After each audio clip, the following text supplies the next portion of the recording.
क्या आप जानते हैं भौतिक विज्ञान, रसायन विज्ञान, जीव विज्ञान, गणित, अंग्रेजी, यदि आपके विद्यालय में लैब नहीं है तो इनको प्रैक्टिकली कैसे सीखें?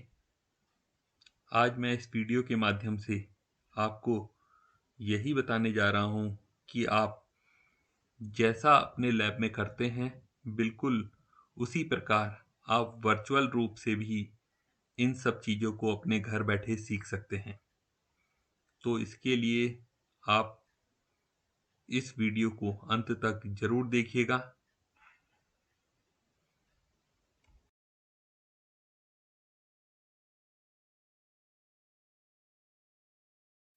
आप सभी को मेरा नमस्कार।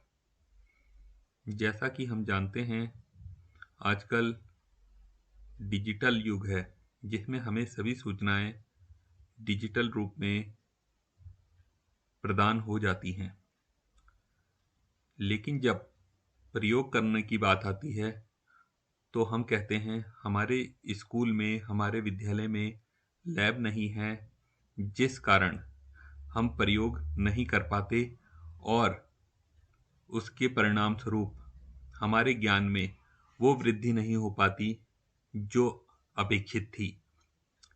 इसी समस्या का समाधान मेरे द्वारा किया जा रहा है।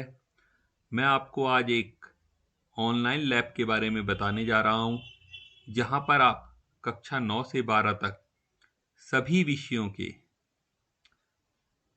जीव विज्ञान, भौतिक विज्ञान, रसायन विज्ञान के प्रैक्टिकल आसानी से कर सकते हैं। इसके लिए सबसे सर्वप्रथम आपने अपना ब्राउज़र ओपन करना है। ब्राउज़र ओपन करने के बाद अब यहाँ पर लिंक मैं आपको अपने ये ब्लॉग के माध्यम से दिखा रहा हूँ। यहाँ पर स्टडी मटेरियल सभी क्लासों के लिए उपलब्ध है, तो कक्षा 12 के विद्यार्थियों के लिए जब हम इसमें जाते हैं तो यहाँ पर बच्चों के लिए विभिन्न प्रश्न पत्र दिए गए हैं। फिर जब हम इसमें नीचे की ओर जाएंगे तो यहाँ पर हमें ऑनलाइन लैब्स ओ लैब्स मिलती है। तो जैसे ही ओ लैब्स में हम क्लिक करेंगे तो ये ओ लैब्स ओपन हो जाएगी और ओ लैब्स में हम भौतिक विज्ञान, रसायन विज्ञान, जीव विज्ञान, गणित, अंग्रेजी सभी के बारे में आसानी से इंटरैक्टिव सिमुलेशन टेक्निक में सीख सकते हैं। जैसे हमें भौतिक विज्ञान में कोई प्रयोग करना है तो मैं भौतिक विज्ञान पे क्लिक करता हूं तो ये आ गया। क्लास 12 का चाहिए, क्लास 11 का। अब यहाँ पर हमारे पे लैंग्वेज का भी ऑप्शन है। लैंग्वेज हमें इंग्लिश चाहिए, हिंदी चाहिए, मराठी और भी इसमें ऑप्शन है। अब हिंदी मीडियम के लिए मैं हिंदी कर देता हूं। तो यहाँ पर प्रैक्टिकल कक्षा 12 के हमारे सामने हिंदी में आ जाते हैं। जैसे मान लीजिए हम ओम के नियम और प्रतिरोध के बारे में जानना चाहते हैं तो हमें यहाँ पर क्लिक करना पड़ेगा, जिससे ये ओपन हो जाएगा। इसी प्रकार हम अन्य पोटेंशियोमीटर के द्वारा एक सेल का आंतरिक प्रतिरोध ज्ञात करना, यहाँ पर बहुत सारे प्रैक्टिकल दिए हैं।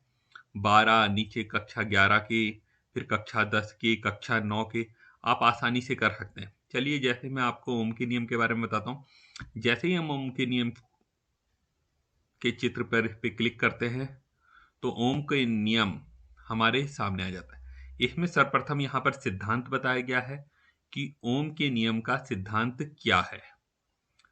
यहाँ पर हमारा उद्देश्य बताया गया है। हमारा उद्देश्य संभावित अंतर बनाम इलेक्ट्रिक करंट का ग्राफ बनाकर दिए गए तार के प्रति सेंटीमीटर प्रतिरोध का निर्धारण करना, और इस सिद्धांत को यहाँ पर समझाया गया है डिटेल में। आप इसको हिंदी में भी और इंग्लिश में भी देख सकते हैं। ये जब आप प्रक्रिया में जाते हैं तो ये बताता है कि आपको कैसे करना है, क्या क्या आपको सामान चाहिए, उसकी क्या प्रक्रिया होगी। सिमुलेशन प्रक्रिया में इसमें ऑनलाइन प्रयोगशाला के माध्यम से प्रदर्शन किया जाता है। जब हम एनिमेशन में आते हैं तो एनिमेशन में हमारे सामने ये प्रयोग प्रैक्टिकल रूप में वीडियो की फॉर्म में आ जाता है। जैसा कि आपके सामने आ रहा है।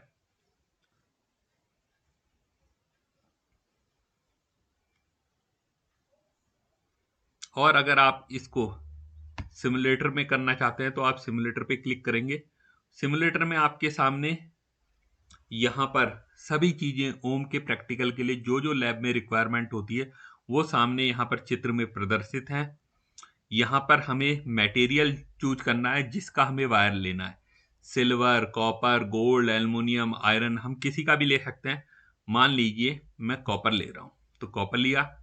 हमें कितनी लेंथ, अगला है लेंथ ऑफ द वायर। वर्तमान में यहाँ पर 10 सेंटीमीटर दिया है, हम इसे बढ़ा भी सकते हैं। ये मेरे द्वारा इसको 35 सेंटीमीटर कर दिया गया।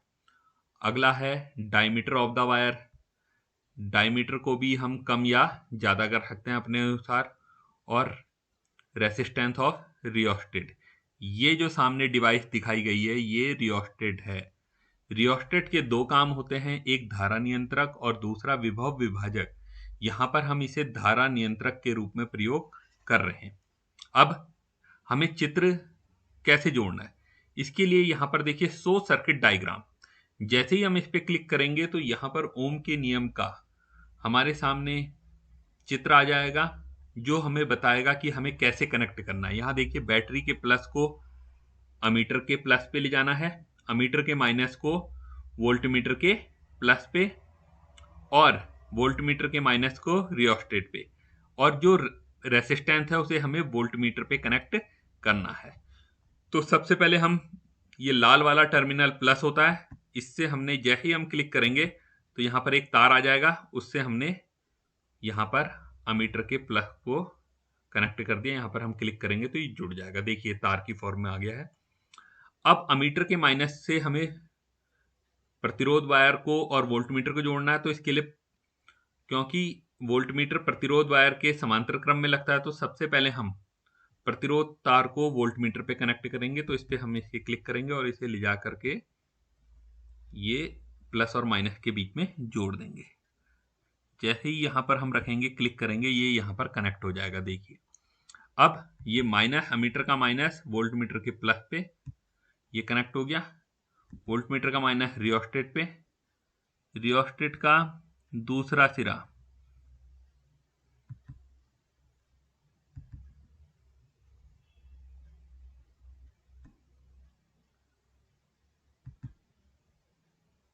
ये हमारे द्वारा कनेक्ट हो गया है, और ये कुंजी का दूसरा सिरा हम बैटरी पे। तो ये हमारा सर्किट डायग्राम पूरा हो गया है। जब हम कुंजी को लगाएंगे तो ये हमारे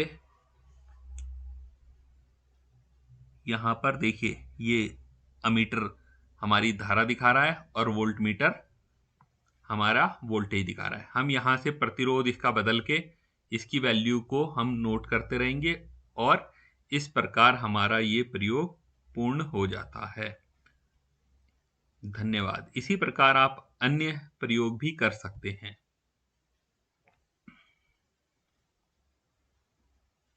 यहाँ पर वीडियो भी दिखाया गया है आपकी हेल्प के लिए कि आपको यह किस प्रकार से कनेक्ट करना है।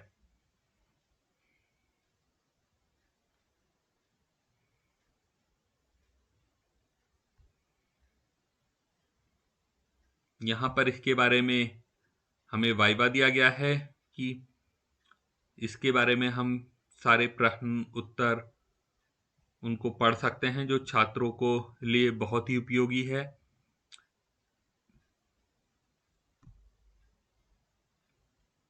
रिसोर्स देखना है हमें कहाँ पर है, तो यहाँ पर रिसोर्स दिया गया है, मटेरियल ये कहाँ से लिया गया है।